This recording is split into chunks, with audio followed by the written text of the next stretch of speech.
दोस्तों, प्रतिज्ञा को घर से निकाला सज्जन धक्के मारकर। इस बात को लेकर करई बहुत ही ज़्यादा सोचते ही रोने लगती हैं। मगर सज्जन जी क्या करते हैं, घर में एक एक की बातें सुन रहे होते हैं। तब तक कोमल कहती हैं कि मैं आपको नहीं समझा पाऊंगा बाबूजी, आपको तो लड़ने का बहुत ही ज़्यादा शौक है। तब तक उनके पति बहुत ही गुस्से में हो जाते हैं और कहते हैं कि तुम मेरी बात मानने के लिए तैयार क्यों नहीं हो। मगर सज्जन जी कहते हैं जैसे कृष्णा और प्रतिज्ञा को घर से धक्के मारकर निकाला है, वैसे मैं आपको भी निकाल सकता हूँ। इस बात को लेकर ठकुराइन रोने लगती हैं, मगर करई तो अपना सर ऊंचा ही नहीं बल्कि नीचा रखती हैं। सज्जन जी काफ़ी ज़्यादा गुस्से में होते हैं और अपने घर में बहुत ही बड़ा हंगामा कर रहे होते हैं। कहते हैं कि मैं आज आपको बताने वाला हूँ कि ये सब किसकी वजह से होता है। तब तक करई कहती हैं एक चुप तो हजार चुप। वो कुछ कह नहीं पाती है, मगर कोमल कहती हैं कि सुन लीजिए बाबूजी, बारी बारी करके घर से निकालेंगे सबको। अगर आपको भी रहना है अच्छे से तो अच्छे प्रकार रहिएगा। तब तक प्रतिज्ञा बहुत ही गुस्से में हो जाती है, मगर यहाँ पर दादी जी यानी कि सज्जन की माँ रोने लगती। कहती हैं कि अगर सज्जन ना हो घर के अंदर तो हम लोग अच्छे से रहेंगे। मगर सज्जन बारी बारी सब लोगों का क्लास ले रहे होते हैं। मगर प्रतिज्ञा कहती है मैं तो घर से निकल चुकी हूँ, मगर आपका क्या होगा कृष्णा। जिसकी वजह से कृष्णा कहते हैं कि बाबूजी की हवेली से आपके लिए मैं ये हवेली बहुत ही अच्छे से रखा हुआ हूँ, आप इस हवेली को देख सकते हो। इसी बात को लेकर बहुत ही ज़्यादा खुश हो जाते हैं और कृष्णा साथ में प्रतिज्ञा भी। प्रतिज्ञा कहती है मुझे आपके साथ नहीं रहना है इस टूटी फूटी मड़ैया में, मुझे तो उस हवेली में ही रहना जिस हवेली में आप मुझे ब्याह कर लाए थे। कोमल कहती हैं कि न जाने ये सब क्या हुआ है, मगर तब तक कुछ गुंडे आग जलाकर बैठे हुए होते हैं। कृष्णा समझा रहे होते हैं प्रतिज्ञा को। कहते हैं कि मैं आपसे प्यार करता हूँ। प्रतिज्ञा हाथ जोड़ने लगती, कहती कि तुम मुझसे दूर चले जाओ, मुझे आपसे कोई भी मतलब नहीं है। तब तक वहाँ पर अंगद प्रतिज्ञा के साथ वो बिताई हुई रात की सारी फोटोज दिखा रहे होते हैं। साथ में ड्रिंक भी अंगद कर रहा होता है हंसते हुए। कहता है कि ये आज तो मुझे बहुत ही अच्छा लग रहा है, आप लोग क्यों नहीं सुन रहे हो। तब तक यहाँ पर नैना जी काफ़ी ज़्यादा सुस्त होती हैं, जाती हैं प्रोफेसर के सामने और कहती हैं प्रोफेसर जी आप ऐसे उदास क्यों बैठे हुए हो, मैं आपके साथ हूँ ना, सब कुछ अच्छा ही होगा।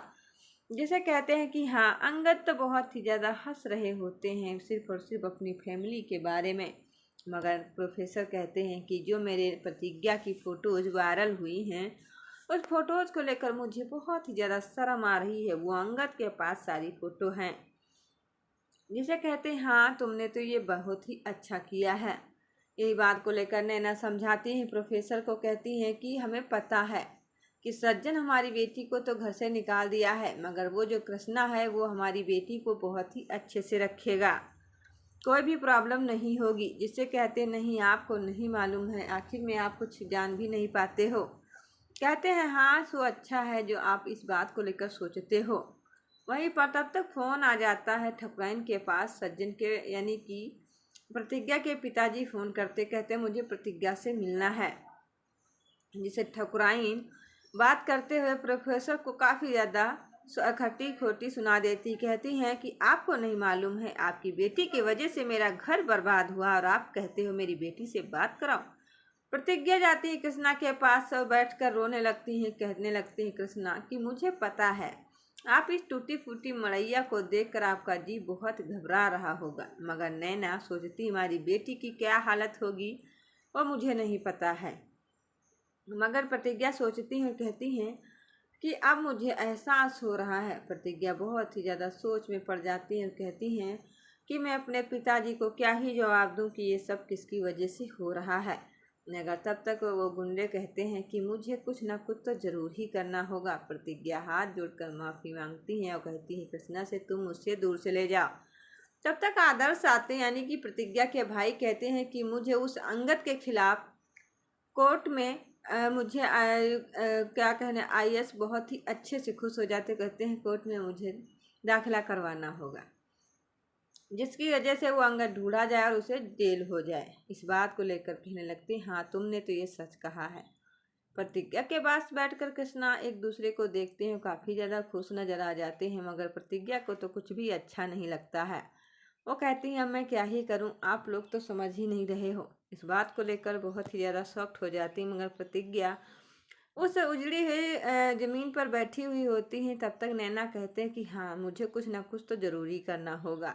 ठाकुराइन जी बहुत ही गुस्से में होती हैं और प्रोफेसर के बातों को लेकर समझ जाती हैं। तब तक प्रतिज्ञा के पिताजी जाते हैं पुलिस स्टेशन, उनके खिलाफ कार्रवाई करते, कहते हैं कि हमारी बेटी को लेकर अंगद बहुत ही बड़ा हंगामा कर दिया, इसके लिए मुझे कुछ ना कुछ तो ज़रूरी करना होगा। इस बात को लेकर सोचते हैं, मगर कृष्णा कहते हैं कि मैं अब सज्जन जी के हवेली में वापस नहीं जाऊंगा, चाहे कुछ भी क्यों ना हो जाए। अगर आपको लगता भी ऐसा है तो मैं उसमें कुछ कर नहीं सकता हूँ, मगर प्रतिज्ञा आपको इसी हवेली में रहना होगा, टूटी फूटी जिसमें हम रह रहे हैं।